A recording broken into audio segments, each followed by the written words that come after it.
Hello everybody, this is Intrepid83 and welcome back to Let's Play Final Fantasy VIII. Alright, let's continue where we left off, shall we? Last episode we spent some time exploring the east side of the lower level of Blom Garden here.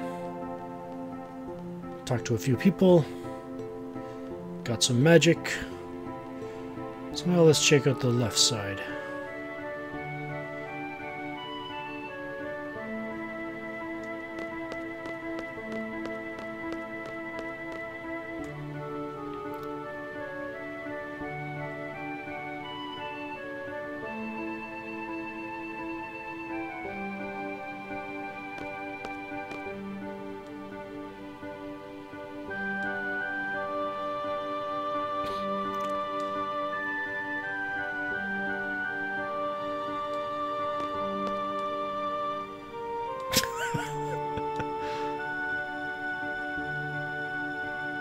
Disciplinary committee, eh? Alright.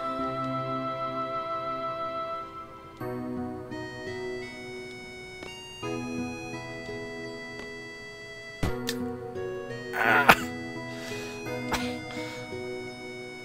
Yeah, that sounds about right.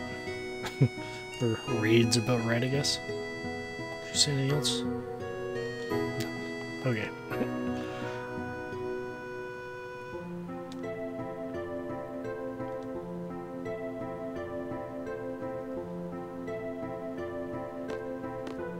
Oh.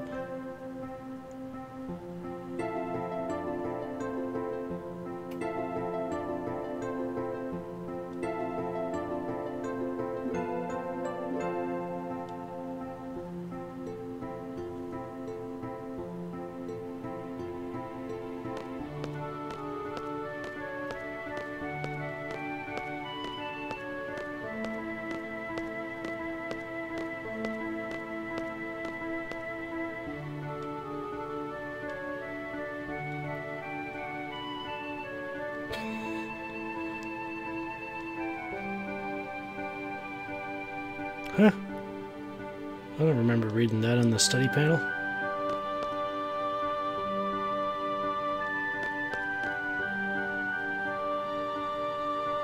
Yeah, maybe I missed something.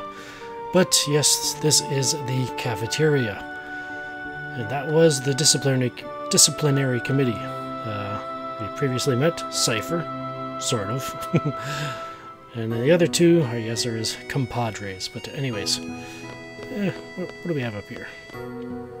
As for that other fellow that came bursting in at top speed, I wonder who he is. But anyways, back here, we've got a couple of tables here. First of all, on the right side here, you can actually play cards with these guys. Eventually, I will want to play the guy in the back. Partially hidden by the plant there, but I in no way have... well, let's put it this way. I have been able to beat him with the current stock of cards that I have, but I've only ever been able to do it once. And yeah, so he's got a lot more. You really got to get lucky with the draw and his hand being terrible. So yeah, I'm just going to pass for now in terms of cards. There will be a time later on where, well, we'll be able to get an opportunity to, you know, fill out our deck a bit, and then we can start playing cards. But for now, I'll just pass out for now. Anyways, let's talk to the guy in front of me.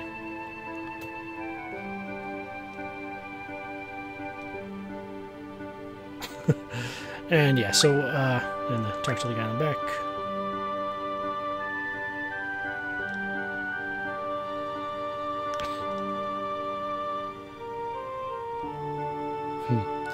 But yeah, in order to actually, you know, challenge somebody to cards, as the gentleman let us know in the first episode that we got the cards from, you press square to bring up the challenge options, and then you go from there, kind of thing. So, but, yeah.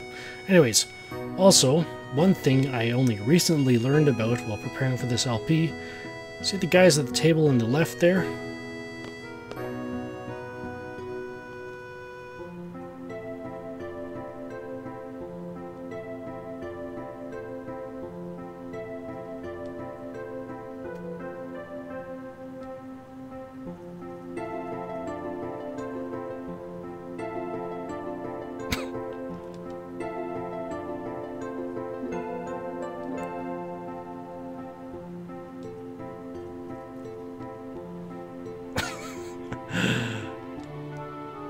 And yeah, they just go on repeating like that.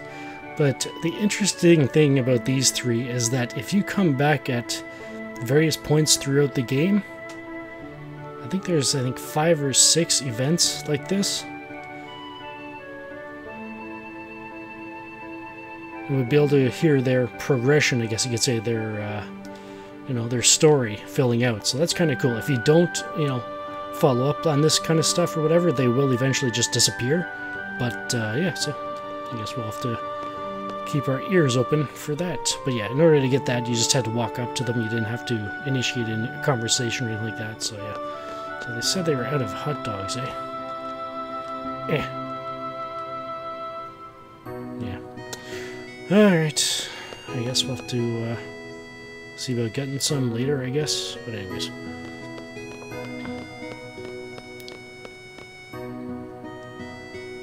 Let's continue on.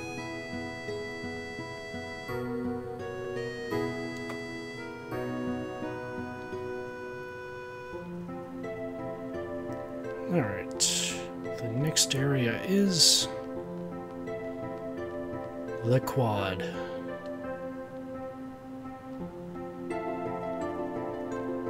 Oh, who's that? Well, I used to play trombone.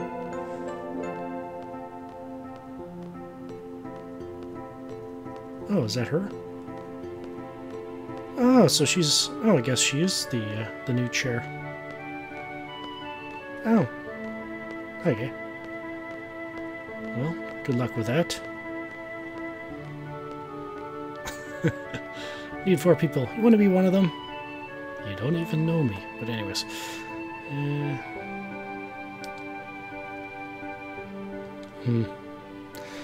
Yeah, from the sounds of it, Wembley was enthusiastic about it as well, but, oh. Yeah, sure, what's going on? That wasn't the answer I was looking for, but... Anything else? Not right now, sorry.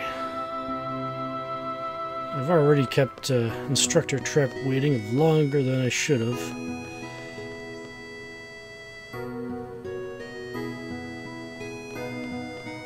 But getting that magic was indeed rather important, so...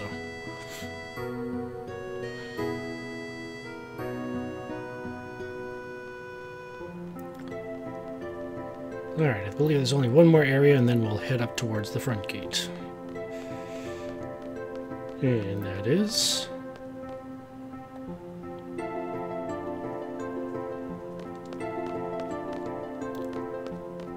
the infirmary. I was wondering if you could even read it off that sign, but yeah. Hey, there's Dr. Kadawaki.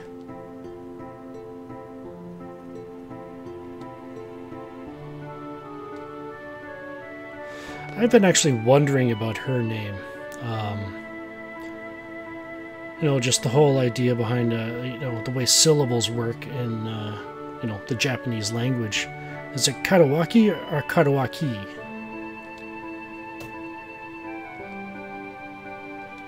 But yeah. Anyways, let's continue on.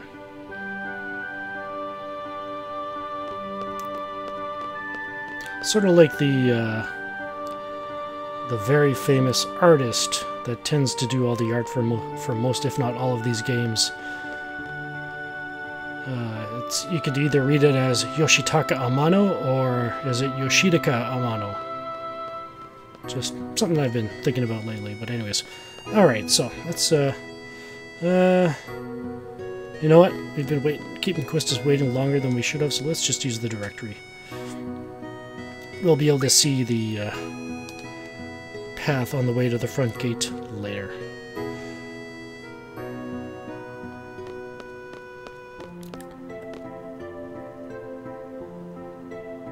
Oh, she's not upset, so I guess... Okay. And here's the GF tutorial. GF Junction tutorial that we had in our help menu or whatever, the tutorial menu. So let's hear what she has to say. Junction enables characters to power up and use abilities. Okay.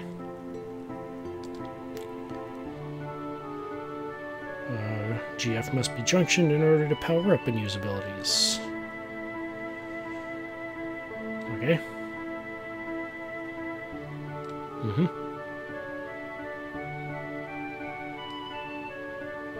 Makes sense, I guess.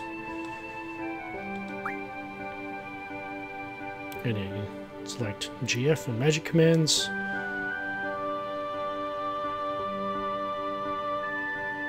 And yeah.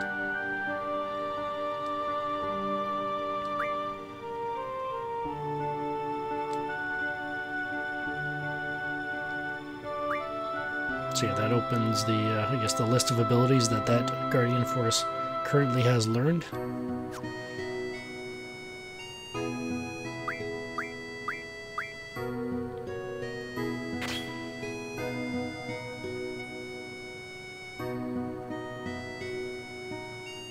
And yeah, we saw that when we junctioned both Quetzalcoatl and Shiva to Squall on our way into the training center.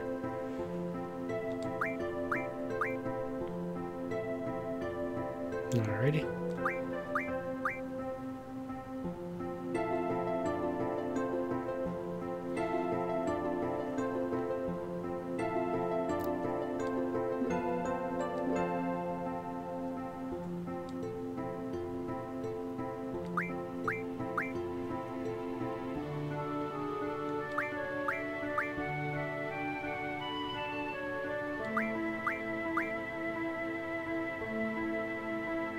Okay.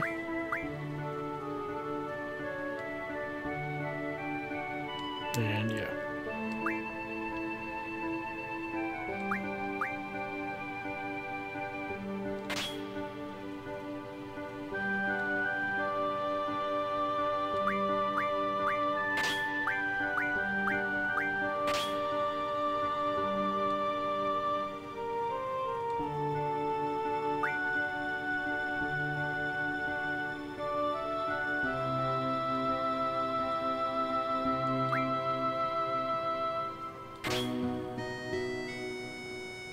And that ability boosts your magic stat by 20%. And that's the end of the tutorial. And yeah.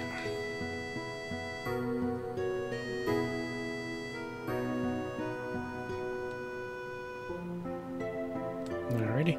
Probably won't be doing too much of that on the way, but so it's east of here. Alrighty. So, let's go.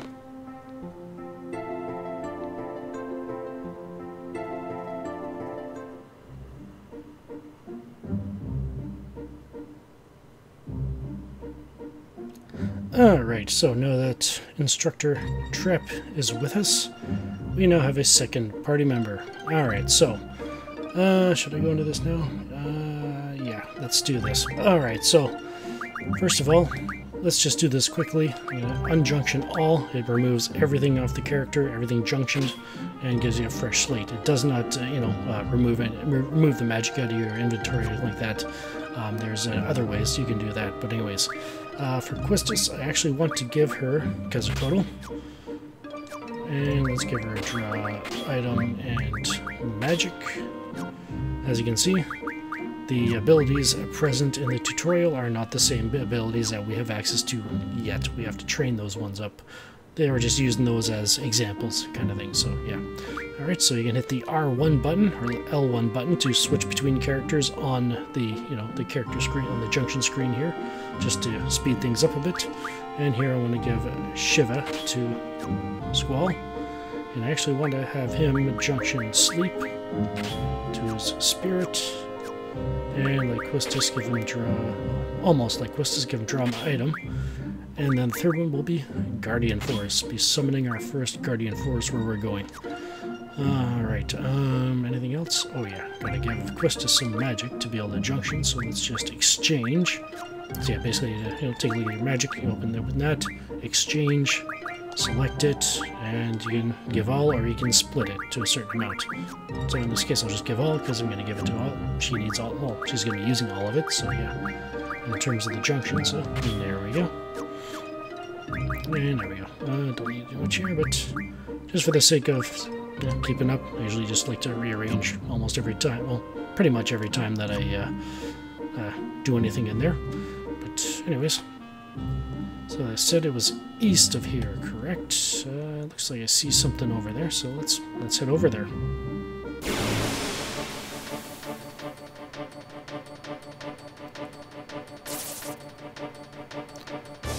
What are those?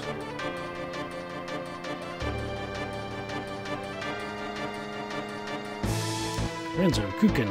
What is that? What kind of a weapon do I have? Well, we'll find out later. Can I leave? Yeah, these are bite bugs. Very weak enemies.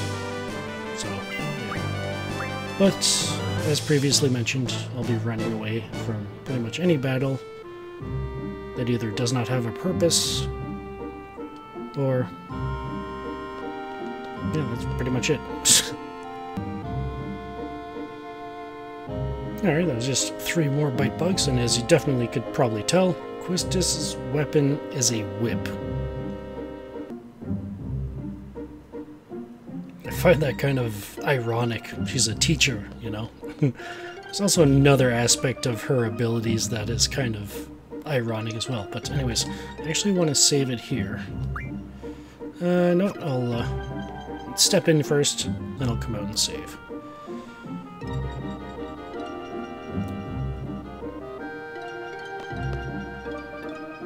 And here's the junctioning tutorial. And yeah, she just goes into the bit, essentially what we have already done, but again, I'll just leave it in just so you can see it. And yep.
Short and sweet.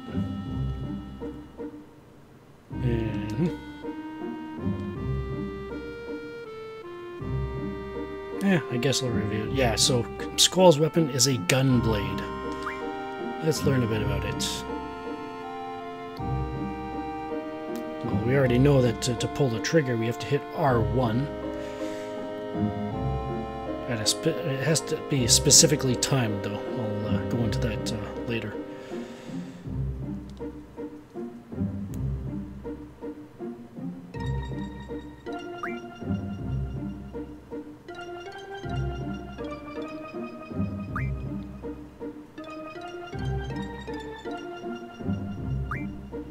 And here's the cream of the crop, the limit breaks. And that is what Squall's limit break is, Renzokuken.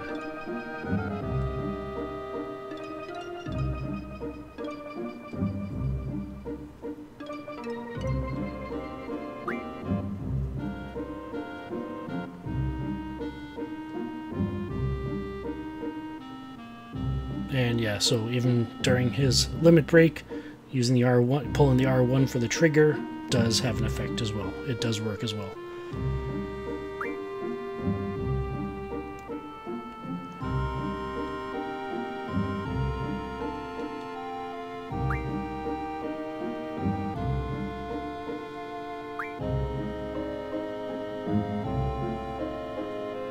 I'd probably say turning off the Renzokuken indicator is probably expert mode. I actually recommend leaving it on.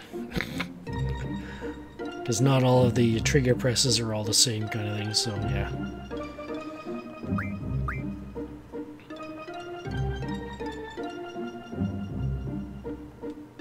As you saw there, he had one special called Rough Divide. Every time Squall initiates his limit break, there's a chance that he'll limit... let's reopen the status screen there. So yeah, that's what the screen here was. So yeah, just go X to go through it. So yeah, Rough Divide damages one enemy. Basically, after every time Squall does his Renzokuken, there's a chance that he'll initiate a finishing move. That's essentially what this is. And it's just one last blast, I guess you could say. One last attack before the end of the limit break. The one thing is, this is one of the only times where Luck's Squall...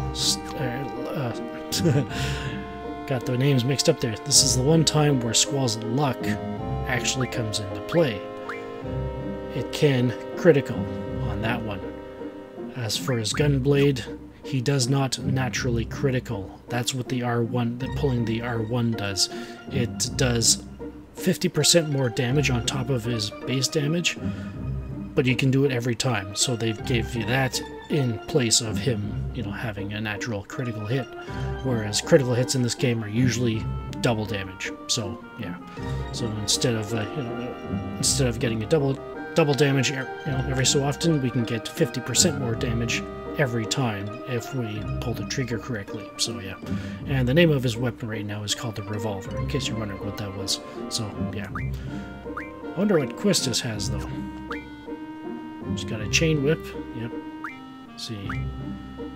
And she's got laser eye. Hopefully I'll get an opportunity to show you what that looks like.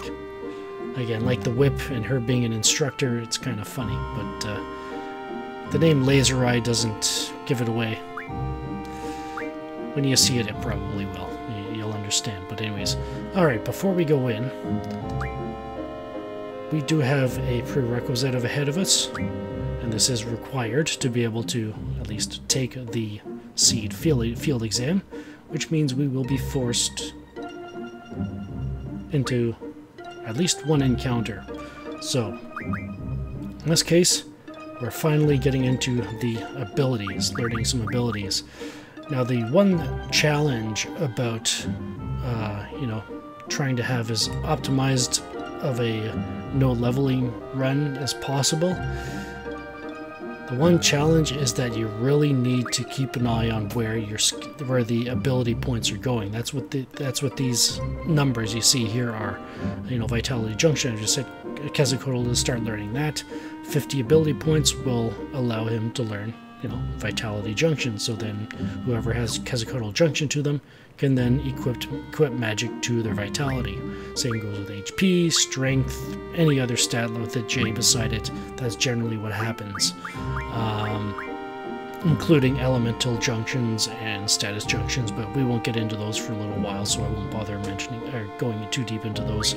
Card, this is a command sort of like the draw item GF in Magic. This is going to be in times where we have to fight, in terms of there's a purpose for it, and they are not boss fights. I'll probably be using this most of the time I'll be using this, and then there's the case where there's human enemies where I cannot card them, and then I'll be using a different method for that. But yeah, the card command here, basically, essentially the chance of it happening, or actually happening to the enemy, is determined by how much hit points have been how much damage you've done to the enemy versus their total overall hit points. So basically, if you had done say an enemy has 100 hit points and you've done 80 points of damage to it, that means there's an 80% chance that card will hit. In other words, it'll turn the enemy into a card. You do not gain experience for the damage you've done, but you do gain the ability points, which is really important. And yeah, basically it turns them into a card, and their card is, most of the time will end up in here. As you can see, there's a lot more than the 7 cards that we've got. So yeah, there's 11 cards per level, and there are 10 levels, so that's 110 cards available in this game for us to go for. I'll try to get them all. It probably won't be that difficult, but if I don't get them all, it's no biggie as long as I get the ones that are key with regards to how I intend to go about this, playing the game for the most part, and then in terms of magic and abilities and all that kind of stuff. So yeah, that's where the cards go.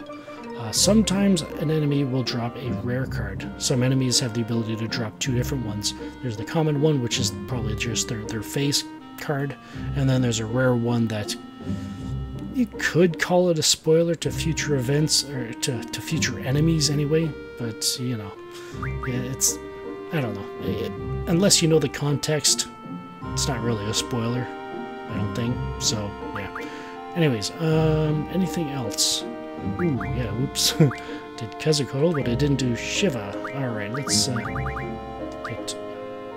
put Shiva on Vitality Junction as well, and I should put this back on Vitality Junction.